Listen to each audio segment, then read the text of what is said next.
好，来继续来看，民进党团不满拿白联手，甲公投案禁赴议托，今仔日再度出手第4届杯葛宴会，因占领着主席台，甲规个议事厅封这个大条。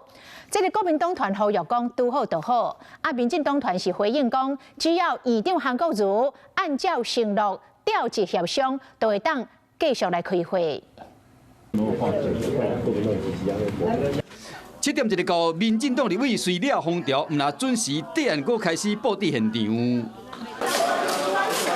现场拢有落落来，地毯中摆一个蓝色的8字，就惊讲会好国民党立委打破去，赶紧用加大打好，连通到主席台、院长门拢打白色封条，还有各种的手棒拢放伫桌仔顶。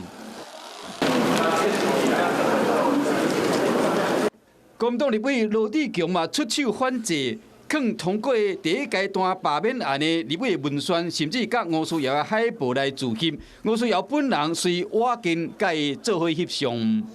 一再的一个国家的执政者，竟然把国会布置到底像刑场还像灵堂哈？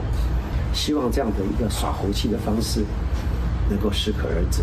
今天国民党一定奉陪到底哈。 呼吁民进党莫阁阻止，毕竟甲算算的，为顶个月21开始，这已经是民进党团第4摆占主席台，唔那宴会拢空胖，连原定的施政总咨询嘛签掉。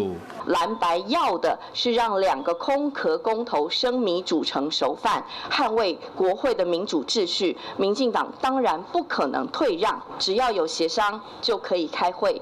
不满拿白联手将公投案直接交付议通，民进党团主张会议违法表决无效，希望立法院长韩国瑜调集协商。不过时间1分1秒一直过去，哪里伫场内已经制动继续对抗。